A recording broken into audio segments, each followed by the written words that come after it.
ونشهد أن سيدنا وسندنا وشفينا وهادينا ومرشدنا ومولانا محمدا عبده ورسوله وصلى الله عليه وعلى آله وأصحابه وأزواجه وذرياته وسلم تسليما كثيرا كثيرا. أما بعد، فأعوذ بالله من الشيطان الرجيم. بسم الله الرحمن الرحيم. والعصر إن الإنسان لفي خسر إلا الذين آمنوا وعملوا الصالحات وتواصوا بالحق وتواصوا بالصبر. وقال النبي صلى الله عليه وسلم: سيأتي زمان على أمتي يحبون خمسا وينسون خمسا، يحبون الدنيا وينسون الآخرة، يحبون المال وينسون الحساب، يحبون الذنوب وينسون التوبة، يحبون الخلق وينسون الخالق، يحبون القصور وينسون المقبرة. آمنت بالله صدق الله مولانا العظيم وصدق رسوله النبي الكريم ونحن على ذلك لمن الشاهدين والشاكرين والحمد لله رب العالمين. اللهم صل على محمد وعلى آل محمد كما صليت على إبراهيم وعلى آل إبراهيم إنك حميد مجيد. اللهم بارك على محمد وعلى آل محمد كما باركت على إبراهيم وعلى آل إبراهيم إنك حميد مجيد. حالات کے قدموں میں قلندر نہیں گرتا، حالات کے قدموں میں قلندر نہیں گرتا، ٹوٹے جو ستارہ تو زمین پر نہیں گرتا، گرتے ہیں سمندر میں بڑے شوق سے دریا، لیکن کسی دریا میں سمندر نہیں گرتا. زندگی آمد برائے بندگی، زندگی آمد برائے بندگی، زندگی بے بندگی شرمندگی. منزل سے آگے بڑھ کر منزل تلاش کر، منزل سے آگے بڑھ کر منزل تلاش کر، مل جائے تجھ کو دریا تو سمندر تلاش کر. محترم میرے بھائیوں، بزرگوں اور دوستوں، اللہ جل جلالہ امن والہ نے اس روئے زمین پر جتنے بھی انبیاء علیہ الصلوۃ والسلام کو بھیجا، تمام انبیاء علیہ الصلوۃ والسلام کی ایک واحد جو ایک ذمہ داری مشترکہ تھی، اور وہ ذمہ داری یہی تھی کہ ساری مخلوق کو مخلوق سے ہونے کا یقین ان کے دلوں کے اندر سے نکال کے خالق کا یقین ان کے دلوں میں پیدا کیا جائے. اس لیے شروع کا جملے، شروع کے الفاظ وہ تمام انبیاء علیہ الصلوۃ والسلام کے یکساں ہیں. آدم علیہ الصلوۃ والسلام تشریف لائے اور ان کا بھی سب سے پہلے یہی جملہ تھا، لا الہ الا اللہ. نوح علیہ الصلوۃ والسلام جب تشریف لائے تو انہوں نے بھی اپنی قوم سے کہا کہ قوم یہ کہو لا الہ الا اللہ. حضرت آدم علیہ الصلوۃ والسلام سے لے کر محمد رسول اللہ صلی اللہ علیہ وسلم تک، اور پھر محمد رسول اللہ صلی اللہ علیہ وسلم نے اپنی امت کو جو پیغام دیا، اور قیامت تک کے لیے یہ پیغام ہے کہ لا الہ الا اللہ، ایک اللہ معبود ہے، ایک اس کی ذات جو ہے بچانے والی ہے، ایک اس کی ذات موت دینے والی ہے، اسی کی ذات ہے عزت دینے والی، اس کے سوا اور کوئی بھی نہیں. اس لیے محمد رسول اللہ صلی اللہ علیہ وسلم نے اپنے صحابہ کرام رضوان اللہ تعالی علیہم اجمعین ان کی اصلاح فرمائی، اور جس کا تذکرہ پروردگار عالم نے قرآن مجید میں کئی سارے مقامات پہ کیا. محمد الرسول اللہ، کہ محمد صلی اللہ علیہ وسلم وہ اللہ کے رسول ہے، اور سب سے پہلا تعارف وہ محمد صلی اللہ علیہ وسلم کا، اور اس کے بعد محمد رسول اللہ صلی اللہ علیہ وسلم کے بعد جو اللہ نے تعارف کروایا ساری انسانیت کو، وہ محمد صلی اللہ علیہ وسلم کے صحابہ ہیں. والذین معہ، اور وہ جماعت، وہ لوگ جو محمد صلی اللہ علیہ وسلم کے ساتھ ہیں، اشداء علی الکفار، ظلم کے مقابلے میں ڈٹ جانے والے، رحماء بینہم، لیکن آپس میں بڑے رحم دل ہیں، رحماء بینہم تراہم رکعا سجدا، اور آپ ان کو دیکھیں گے ان کی صفت یہ بھی ہے، کبھی آپ ان کو رکوع میں دیکھیں گے، کبھی آپ ان کو سجدے میں دیکھیں گے، یبتغون فضلا من اللہ ورضوانا، کہ وہ سجدے میں جو ہے مانگتی کیا ہے، یبتغون فضلا من اللہ ورضوانا، یبتغون فضلا من اللہ ورضوانا، اور سجدے کی حالت کے اندر بھی وہ اپنے اللہ کی رضا کے طلبگار ہوتے ہیں، اللہ سے اس کی رضا کے طلبگار ہوتے ہیں، اس سے اس کی رضا مانگتے ہیں۔ سیماہم فی وجوہہم من اثر السجود، سیماہم فی وجوہہم من اثر السجود، اور جب آپ ان کے چہروں کی طرف دیکھیں گے، رات کی تنہائیوں میں جو اللہ کے سامنے گڑ گڑا کر اپنے آنسو بہاتے ہیں، اور رات کو اللہ کے سامنے روتے ہیں، گڑ گڑاتے ہیں، اپنے گناہوں کی جو ہیں وہ توبہ کرتے ہیں، اور اس وقت جو دیکھیں گے آپ، وہ اثرات بھی چہرے پہ ہوتے ہیں، یعنی آنکھیں سوجی ہوئی ہوتی ہے، اور چہرے جو ہے بالکل معصوم قسم کے بن جاتے ہیں، ان کی حالت ہی بڑی عجیب و غریب قسم کی ہوتی ہے، آنکھوں پہ ورم ہوتا ہے، پیروں پہ ورم ہوتا ہے، اور وہ ان کے اثرات وہ اللہ سے اس کی رضا کے طلبگار ہوتے ہیں۔ سیماہم فی وجوہہم من اثر السجود ذالک مثلہم فی التوراۃ ومثلہم فی الانجیل، اور وہ ایسی جماعت ہے جس جماعت کا تذکرہ اللہ نے ان کے آنے سے پہلے تورات اور انجیل کے اندر بھی کیا ہے۔ ابھی جماعت تو آئی نہیں، لیکن اللہ نے جس جماعت کا انتخاب کرنا تھا، اس جماعت کا ذکر جو ہے پروردگار عالم نے تورات میں بھی کیا، اور اس کا ذکر اللہ نے انجیل کے اندر بھی کیا۔ وہ جماعت ہے محمد رسول اللہ صلی اللہ علیہ وسلم کی۔ محمد رسول اللہ صلی اللہ علیہ وسلم نے پروردگار عالم سے رو رو کے اس جماعت کو مانگا ہے، رات کے تنہائیوں میں آنسو بہائے ہیں، دن کی اجالوں میں آپ نے محنت کی ہے، اس محنت کے بدلے میں اللہ نے یہ مبارک جماعت محمد رسول اللہ صلی اللہ علیہ وسلم کو عطا فرمائی۔ اور ایسی جماعت جو جماعت کسی اور کو نہ ملی، وہ جماعت جو حضرت نوح علیہ السلام کو نہ ملی، وہ جماعت جو حضرت شیس علیہ السلام کو نہ ملی، وہ جماعت جو حضرت یوسف علیہ السلام اور حضرت یعقوب علیہ السلام کو نہ ملی، جو جماعت اللہ نے کسی اور کو نہ دی، وہ محمد رسول اللہ صلی اللہ علیہ وسلم کو عطا فرمائی۔ کہ وہ صحابہ کرام شرافت میں سب سے آگے، اخلاق میں سب سے آگے، کردار میں سب سے آگے، اس لیے فرمایا لیکن اشداء علی الکفار، لیکن جب ظلم کا مقابلہ آ جائے وہ کبھی گھبرانے والے اور ڈرنے والے نہیں ہوتے تھے۔ ابو بکر صدیق رضی اللہ عنہ، اور یہاں تک کہ مکہ کی سرزمین پر دو بڑے مالدار تھے، ایک ابی بن خلف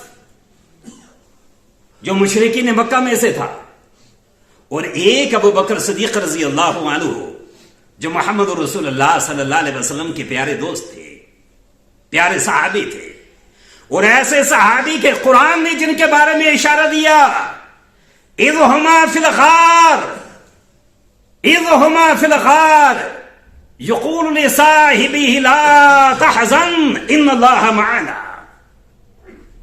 محمد رسول اللہ صلی اللہ علیہ وسلم نے فرمایا، یاد کرو اس وقت کو جس وقت وہ غار کے اندر وہ دونوں تھے، اس لیے تصنیہ کا صیغہ استعمال فرمایا، اذ ہما فی الغار، غار میں دو تھے، اور آپ نے اپنے صحابی ابو بکر صدیق رضی اللہ عنہ سے کہا لا تحزن، یہی لا الہ الا اللہ کا معنی ہے، لا تحزن، گھبراؤ مت، لا تحزن، خوف مت کھاؤ، لا تحزن، غمگین مت ہو، اس لیے کہ ان اللہ معنا، ہمارے ساتھ اللہ ہے۔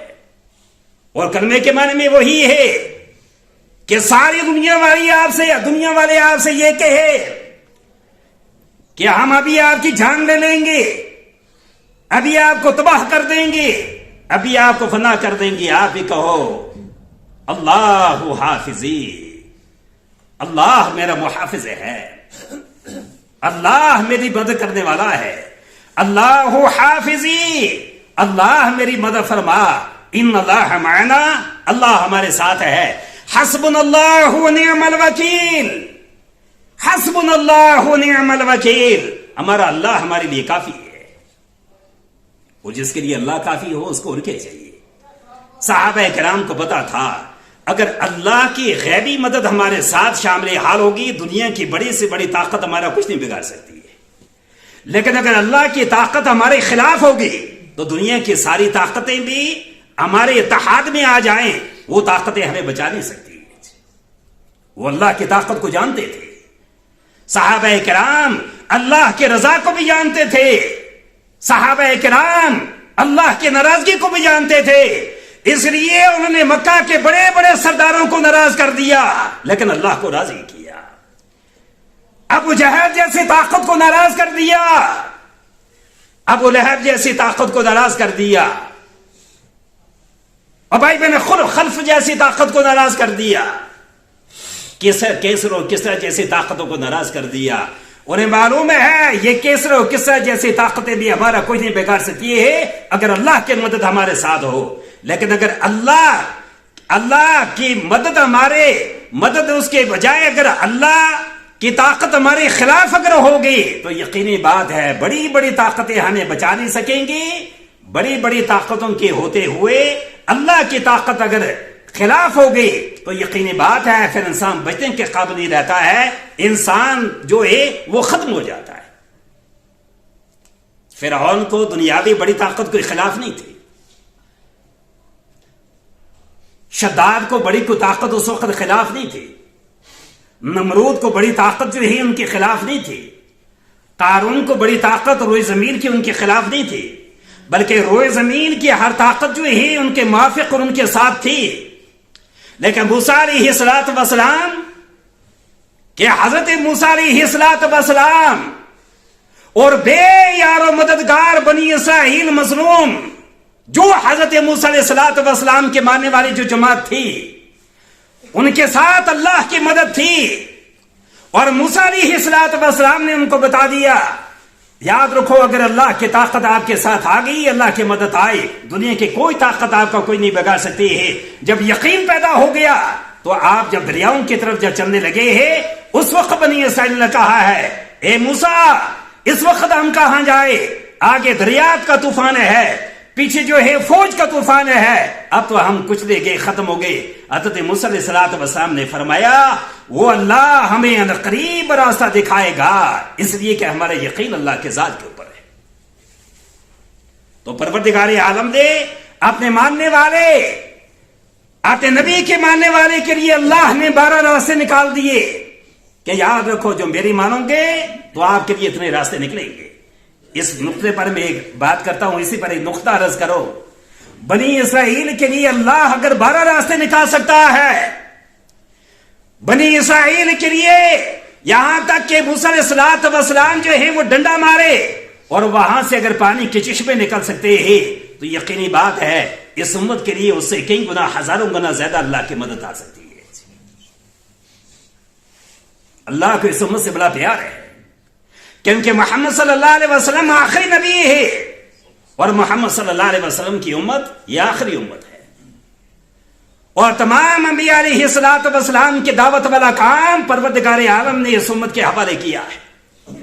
یہ امت دعوت والے کام کو لے کر چلے گی، اور یہ امت جو تمام انبیاء علیہ السلام کے کام کو لے کر چلے گی تو اللہ کی مدد آئے گی۔ جیسے اللہ نے اس دور کے اندر وقت کے فرعون کو صرف لا الہ الا اللہ کی طاقت سے تباہ و برباد کیا ہے، اس دور کے اندر بھی بڑی بڑی طاقتیں ایمان والوں کا مقابلہ نہیں کر سکتی۔ سب سے بڑی طاقت لا الہ الا اللہ ہے، اس سے بڑی طاقت اور کوئی بھی نہیں ہے۔ اللہ کے رضا ہو، اللہ آپ سے راضی ہو جائے اور پھر اللہ کی مدد آئے۔ تو محمد رسول اللہ صلی اللہ علیہ وسلم نے اپنی جماعت کو رو رو کے مانگا، کبھی بیت اللہ کا پردہ پکڑ کے عمر ابن خطاب کو مانگا جا رہا ہے، کبھی رکن یمانی کے پاس جا کر عمر ابن خطاب کو مانگا جا رہا ہے، کبھی حجر اسود کے پاس جا کر عمر ابن خطاب کو مانگا جا رہا ہے، اور کبھی ملتزم سے لپٹ کے جو ہے عمر ابن خطاب کو مانگا جا رہا ہے۔ اور آپ نے ایک کو نہیں مانگا بلکہ دو کو مانگا، عمر ابن حشام کو بھی مانگا، عمر ابن خطاب کو بھی مانگا۔ لیکن جس کا دل ذرا ٹوٹا تھا، اللہ کی طرف ذرا رجحان ہوا، اللہ نے چاچا کو ہدایت نہیں دی ہے، ان کے بدلے میں عمر ابن خطاب کو ہدایت دے دی ہے۔ اس لیے شاہ اللہ بخاری رحمت اللہ علیہ سے کسی نے پوچھا کہ عمر ابن خطاب رضی اللہ تعالیٰ عنہ کے بارے میں، آپ نے فرمایا سارے صحابہ جتنے ہیں محمد رسول اللہ صلی اللہ علیہ وسلم کے مرید ہے، لیکن عمر ابن خطاب جو ہے وہ مرید بھی ہیں اور مراد بھی ہے، یعنی بیت اللہ کا پردہ پکڑ کے جو ہے عمر ابن خطاب رضی اللہ تعالیٰ عنہ کو مانگا۔ تو ادھر سے ابراہیم خلیل اللہ نے محمد رسول اللہ صلی اللہ علیہ وسلم کو مانگا، ربنا وابعث فیہم رسولا، ربنا وابعث فیہم رسولا، اے اللہ انہی میں کا ایک رسول پیدا کر لے۔ اس رسول کا کام کیا ہے؟ یتلو علیہم آیاتک، وہ آپ کی آیتیں پڑھ کر سنائے، اور یہ ایک آیتیں پڑھ کر سنائے، اور دوسرے ہیں نفس کا تزکیہ بھی کرے، ویزکیہم، اور ان کے نفس کو پاک بھی کرے۔ اس لیے 13 سالہ جو مکی زندگی ہے، اس 13 سالہ مکی زندگی پہ وہ حالات محمد رسول اللہ صلی اللہ علیہ وسلم اور صحابہ کرام کے اوپر آئے ہیں، اگر وہ حالات پہاڑوں پر آ جاتے تو پہاڑ بھی ریزہ ریزہ بن جاتے، بڑے سنگین حالات آئے۔ گھر سے باہر نکلتے ہیں، آپ کے اوپر پتھروں کی بارش ہو رہی ہے، مسجد حرام کی طرف جاتے ہیں اور آپ کے اوپر طرح طرح کی تکلیفیں ڈھائی جاتی ہیں، یعنی چاروں طرف سے ناقہ بندی ہے، کھانا بند، پینا بند، حالات سنگینے ہے۔ آپ جو بھی اسلام کی طرف آ رہا ہے اس کو جو ہے اس کے اوپر ظلم و ستم کے پہاڑ توڑے جا رہے ہیں۔ تو 13 سالہ مکی زندگی کے اندر وَيُزَكِّيهِمْ، محمد رسول اللہ صلی اللہ علیہ وسلم نے ان کے جسم پر محنت نہیں کی، بلکہ محمد صلی اللہ علیہ وسلم نے ان کے نفس کے اوپر محنت کی ہے، قلب کے اوپر۔ یہی وہ دل کا ٹکڑا ہے۔ اگر یہ انسان کا دل کا ٹکڑا بن گیا، اس کے جسم کا ایک ایک اعضا جو ہے وہ ٹھیک ہو جاتا ہے۔ یہ دل کا ٹکڑا بن گیا تو اس کی آنکھوں کا دیکھنا صحیح بن گیا، یہ دل کا ٹکڑا صحیح بن گیا تو اس کے زبان کے بول صحیح بن گئے، یہ دل کا ٹکڑا صحیح بن گیا تو کانوں کا سننا صحیح، یہ دل کا ٹکڑا صحیح بن گیا تو ہاتھ کا پکڑنا صحیح، یہ دل کا ٹکڑا صحیح بن گیا تو پیروں کا چلنا صحیح۔ اگر یہ دل کا ٹکڑا بگڑ گیا تو یاد رکھو اس کی زندگی کے اندر جتنے بھی حالات ہیں، دل کے ٹکڑے کے بگاڑ کی وجہ سے اس کا نظام سارے کا سارا دھرم بھرم ہو جائے گا اور بگڑ جائے گا۔ جب دل بنا تو آنکھیں بنی، دل بنا تو زبان بنی، دل بنا تو کانوں کی سماعت بنی، دل بنا تو دماغ کی سوچ بنی، دل بنا تو ہاتھوں کی پکڑ اچھی بنی، اور جب یہ ساری چیزیں جب اعضاء صحیح چلیں گے تو یاد رکھو اسی میں اللہ کی مدد آئے گی اور اللہ کی نصرت آئے گی۔ محمد رسول اللہ صلی اللہ علیہ وسلم، آپ نے صحابہ کرام کے اوپر جو محنت کی وہ آپ کے دلوں پر جو ہے محنت کی۔ اس لیے جب صحابہ کرام کے دل بن گئے اس کے بعد پھر بڑی بڑی طاقتیں بھی آپ کے مقابلے میں آئے، کیسر بھی آیا، کسرا بھی آئے، اور بڑے بڑے زور دکھانے لگے۔ انہوں نے کہا کہ رے لا الہ الا اللہ نے ہمیں یہ سکھا رکھا ہے اللہ کے مقابل میں کوئی طاقت بھی نہیں ہے، صرف ایک اللہ کی طاقت ہے، الا اللہ، اس کے سوا اور کوئی بھی نہیں۔ تو صحابہ کرام یہ جانتے تھے کہ اللہ کی طاقت کتنی بڑی ہے۔ اس لیے ہمارے یہ صحابہ کرام تو مبارک جماعت ہے جن کی تربیت محمد رسول اللہ صلی اللہ علیہ وسلم نے کی۔ اس کے بعد سے دیکھیں اپنے اسلاف کا حال دیکھیں، آپ کن کن حالات کا مقابلہ ہمارے اسلاف نے کیا ہے۔ انگریز کا مقابلہ کرنے والے یہی ہمارے اسلاف تھے، علماء۔ انگریز کی بھی ایک طاقت آئی، وہ بھی ایک ہی خیال تھا، اسلام ختم ہو، اسلام مٹ جائے، مسلمان مٹ جائے، مدارس مٹ جائیں، مساجد مٹ جائے. لیکن یاد رکھیں وہ قربانیاں کس حال میں نے دی ہیں. کتنی بڑی قربانیاں ان لوگوں کے لگی ہے. کہیں مولانا محمود الحسن صاحب رحمت اللہ علیہ نظر آتے ہیں، کہیں مولانا امداد اللہ بحاجر مکی رحمت اللہ علیہ نظر آتے ہیں. یہ سارے کے سارے اسلاف، ان کی ایک بہت بڑی لسٹ ہے، ایک بہت بڑی فہرست ہے کہ کتنی بڑی قربانیاں دی. آخر میں ایک وقت وہ بھی تھا جب انگریز ایسا لگ رہا تھا کہ سارے لوگ سمجھتے تھے کہ انگریز تو آپ دھرم برم کر دیں گے، مٹا دیں گے. خالص ہندوستان کے اندر، دلی کے اندر سے 1000 مدرسوں پر ڈوزر لگایا گیا. آج انگریز نہیں ہے، مدارس لاکھوں کی تعداد میں. یہ وقت عدلتا بدلتا ہے، کبھی رات ہے، کبھی دن ہے، کبھی دن ہے اور کبھی رات ہے. جتنے بھی حالات آئے، قل جاء الحق وزهق الباطل، قل جاء الحق وزهق الباطل ان الباطل كان زهوقا. وہ یاد رکھے، باطل کبھی اپنا شور شرابہ دکھاتا ہے، اپنا رنگ دکھاتا ہے، اپنی طاقت دکھاتا ہے، لیکن قل جاء الحق، آپ کہہ دے کہ جب حق آتا ہے تو باطل مٹ جاتا ہے، اور حق آئے گا تو باطل مٹے گا. اور ہمیشہ کے لیے اللہ نے حق کو بلند کیا ہے، اور قیامت تک کے لیے اللہ حق کو بلند ہی کرتا رہے گا. اسلام کی فتح ہر دور میں آئی، اور حالات آئے چاروں طرف سے آئے، مالی اعتبار سے بھی آئے، جانی اعتبار سے بھی آئے، طرح طرح کے حالات آئے.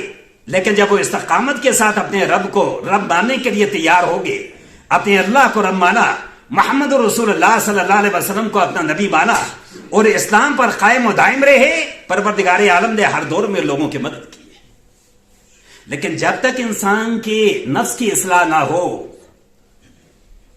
تو اس کے اعمال کا بگاڑ پیدا ہوتا ہے، اور جب اعمال میں بگاڑ پیدا ہوتا ہے روحانی کمزوری آتی ہے، اور جب روحانی کمزوریاں آتی ہے انسان بزدل بن جاتا ہے، اور پھر پروردگار عالم اس کو ظالم کے حوالے کر دیتے ہیں کہ تو نے میری بات نہ مانی، اگر میری طرف تو کمزور آ جاتا تو میں آپ کو طاقتور بنا دیتا، آپ تو طاقتور بنتا تھا، میں آپ جیسے طاقتور کو جب میری نافرمانی تو نے کی ہے تو یاد رکھو میں اپنے مخالف کے حوالے کر دیتا ہوں. اس لیے نفس کا تزکیہ جو ہے بہت ضروری ہے. اور یہاں تک ایک بادشاہ کے بارے میں لکھا ہے، ابراہیم بن ادہم رحمۃ اللہ علیہ، شاہی تخت پہ ہے، بادشاہ ہے، اور صبح شام خدام جو ہیں وہ لگے ہیں، پنکھے جھول رہے ہیں. اس دن کے بادشاہ کو بھی اتنی نعمتیں میسر نہیں تھی جتنے آج کے غریب فقیر کو ہیں. اس دن بادشاہ کو اگر گرمی لگتی تھی پنکھا کرنے کے لیے سینکڑوں غلام جو ہے رات دن کھڑے رہتے تھے، ہاتھ کا پنکھا کرتے تھے. اور آج کا ایک غریب آدمی بھی ہے، صرف اٹھ کر جو ہے سوئچ آن کرنا ہے، اس کا پنکھا چلے گا. تو آج جو نعمتیں جو ہیں غریب کو اللہ نے دے رکھی ہیں، اس دور کے بادشاہ کو وہ نعمتیں میسر نہیں تھی. لیکن جتنی نعمتیں زیادہ آئی اتنی ہی ہم اللہ کے ناشکرے بنے، اور جتنی ہم اللہ کے ناشکرے بنے نتیجہ یہ نکلا کہ اللہ نے سب سے پہلے دل کا سکون چھین لیا جو سب سے بڑی نعمت ہے، اور اس کے بعد وہ نعمتیں بھی چھینیں گی. سکون چھین کی پریشانیوں کے ڈیرے ہمارے گھروں میں لگے ہوئے، اور سکون کی تلاش ہے دنیا کی چیزوں میں. اعلیٰ کھانوں میں سکون نہیں ہے، اعلیٰ پینوں میں سکون نہیں ہے، اعلیٰ کمروں میں سکون نہیں ہے، اعلیٰ سواریوں میں سکون نہیں ہے. سکون ہے اللہ بذکر اللہ تطمئن القلوب. خوب سمجھ لو اللہ کے ذکر سے تمہیں سکون ملے گا. ذکر میں نماز ہے، اللہ کا نام ہے، سبحان اللہ ہے، الحمدللہ ہے، اللہ اکبر ہے، حسبنا اللہ نعم الوکیل ہے، کہ جہاں چلتے رہو، پھرتے رہو، اٹھتے رہو، بیٹھتے رہو. کہ قرآن نے ذکر کیا اللہ کے وہ بندے ہیں اٹھتے بیٹھتے لیٹتے جا کروٹ بدلتے ہیں، وہ اللہ کا ذکر کرتے ہیں. عالم ہی اللہ کا ذکر ہے. تو ابراہیم بن ادہم رحمت اللہ علیہ شاہی تخت پر جو ہیں وہ لیٹے ہوئے، پنکھا ہو رہا ہے، خدام لگے ہوئے. اتنے میں اوپر سے آواز آئی چلنے کی. انہوں نے پوچھا کون ہے، کس کی طاقت ہے کہ میں شاہی محل کے اوپر بغیر اجازت کے اوپر چلا جائے. انہوں نے پوچھا کون.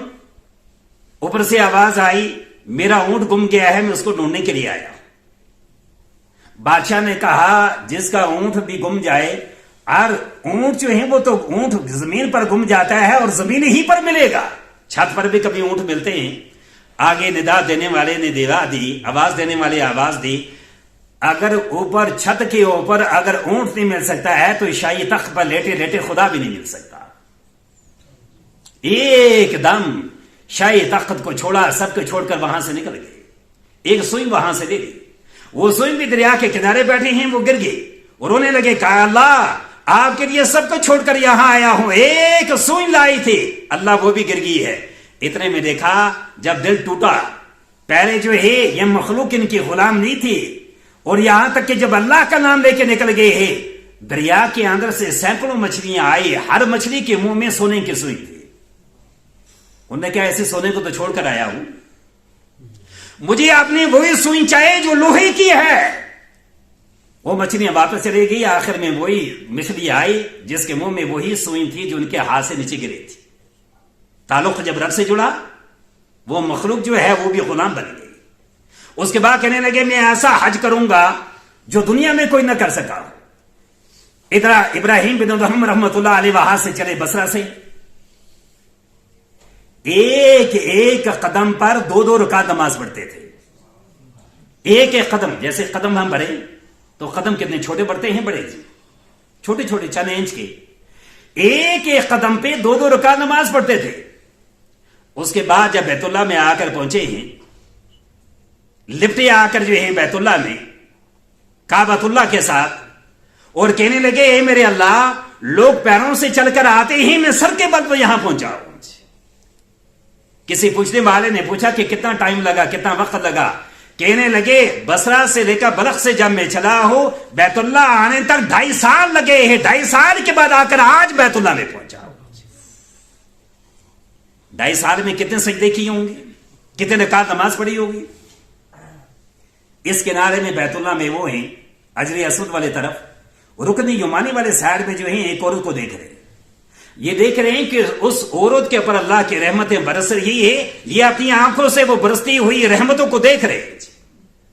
اس عورت کے قریب گئے تو عورت سے یہ کہا اے اللہ کے بندے، میرے اوپر وہ رحمتیں نہیں برستی ہیں جو سر جھکاتا ہوا یہاں پر پہنچا، اور آپ کے اوپر میں دیکھ رہا ہوں آپ کے اوپر اللہ کی رحمتیں برس رہی ہیں۔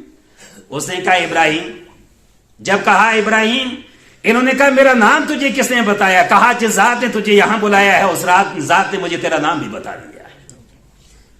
انہوں نے کہا وہ رحمتیں میرے اوپر نہیں برستی ہیں جو تیرے اوپر برس رہی ہے۔ کہا ابراہیم برستی بھی کیسے؟ تو جھکنے والا سر لے کے آیا ہے، میں جھکنے والا دل لے کے آئی۔ جھکنے والا سر کوئی اور چیز ہے، جھکنے والا دل کوئی اور چیز ہے۔ ہزاروں سجدے آج تک ہم نے کیے ہیں لیکن ہمارے کام نہ بنے، کیونکہ ہمارا سر جھکتا ہے، ہمارا دل نہیں جھکتا۔ ہزاروں سجدے کیے آج تک ہمارا مسئلے حل نہ ہوئے، ہزاروں سجدے کیے ہیں آج تک ہماری تکلیفیں دور نہ ہوئی، ہزاروں سجدے کیے ہیں آج تک ہم کبھی دشمن پر غالب نہ ہو سکے۔ جس طرح ساری امت مل کر، ساری قوم مل کر صرف ایک سجدہ کرے گی، اور جس دن قوم کا دل جھکے گا ہماری قوم کو اللہ فتوحات کے دروازے کھول دے گا۔ انہوں نے سوروں سے پوچھا کہ آپ کا نام کیا ہے؟ اس نے کہا میرا نام ہے رابعہ بصریہ علی رحمت۔ تو شروع میں جو ایک سورہ میرے آپ کے سامنے پڑھی، وَالْعَصْرِ إِنَّ الْإِنسَانَ لَفِي خُسْرٍ، قسم ہے زمانے کی انسان سراسر خسارے میں ہے، گھاٹے میں ہے، ٹوٹے میں ہے، نقصان میں ہے۔ کون ہے نقصان میں؟ جو اللہ کو زبان سے کہیں دل سے نہ مانے، اللہ کو نہ مانے، اللہ کی نہ مانے، رسول اللہ کو نہ مانے اور رسول اللہ کی نہ مانے، وہ خسارے میں ہے، نقصان میں ہے۔ وَالْعَصْرِ إِنَّ الْإِنسَانَ لَفِي خُسْرٍ۔ اب کون لوگ ہیں جو کامیاب ہیں، جو خسارے بری ہیں؟ إِلَّا الَّذِينَ آمَنُوا، ایمان لانے والے، وَعَامِلُوا الصَّالِحَاتِ، جو دیکھ سارے اعمال کرنے والے، وَتَوَاصَوْا بِالْحَقِّ وَتَوَاصَوْا بِالصَّبْرِ، حق بات کہنے والے، حق پر چلنے والے، تکلیفوں پر صبر کہنے والے اور صبر کی تکلیف اس پر جو ہے لوگوں کو تلقین کرنے والے. حالات آئے, اس پر صبر کیا اور اللہ سے اللہ کی مدد کو مانگتے رہے. لیکن یاد رکھو آپ, صبر کے معنی ہم غلط سمجھتے ہیں. صبر کے معنی یہ ہیں کہ جتنے حالات آئیں عبادت تو نہ کرو, بس یہ کہو کہ اللہ ہمارے ساتھ ہے. نہیں, صبر کرو اعمال صالح کے ساتھ. حالات میں جو جن حالات کے اندر جکڑے ہوئے ہیں اس میں اپنے اعمال کو طاقتور بناؤ, اپنے اعمال کو خوب جو ہے خوبصورت بناؤ, ایسے بناؤ کہ آپ کے اعمال ایسے بن جائے. اور یہاں تک کہ جس وقت بھی آپ اللہ کا نام لے کے نکلے پھر اللہ کی مدد کو اترتے ہوئے اپنی آنکھوں سے دیکھیں. ہمارے ذہن میں یہ ہے کہ بدر میں اللہ کی مدد آئی تھی, آئی نہیں آ سکتی ہے. تبوک کے موقع پہ اللہ کی مدد آئی نہیں آ سکتی ہے. جو مدد محمد رسول اللہ صلی اللہ علیہ وسلم کے دور میں تھی وہ وعدہ قیامت تک کے لیے اس امت کے ساتھ ہے. لیکن شرط یہی ہے کہ امت اللہ اور اللہ کے رسول صلی اللہ علیہ وسلم کی تابع ہو کر رہے, جیسے اللہ اور اللہ کے رسول صلی اللہ علیہ وسلم نے فرمایا ہے ایسی زندگی بسر کرو. اس دور کے اندر بھی جن حالات میں آپ جی رہے ہو اللہ وہ مدد اتارے گا جو مدد اللہ نے بدر کے میدان میں اتاری تھی.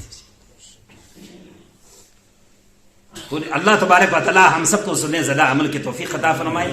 اب اعمال کون سے ہیں کہ جسے اللہ کی مدد آتی ہے؟ 5 وقت کی نمازیں ہیں, ان کا خیال رکھیں. اللہ کسی کو توفیق عطا کرے تو تہجد کی نماز بھی پڑھ لیں.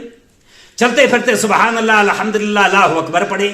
ایک عمل اتنا وزندار ہے, آپ کی کسی قسم کی حاجت ہو, دشمن کا خطرہ ہو, چاروں طرف سے حالات ہوں, اولاد کے مسائل ہے, اولاد کی ہدایت کا مسئلہ ہو, اگر ایک عمل بھی روزانہ پڑھے اللہ آپ کی ہر حاجت کو پورا کرے گا.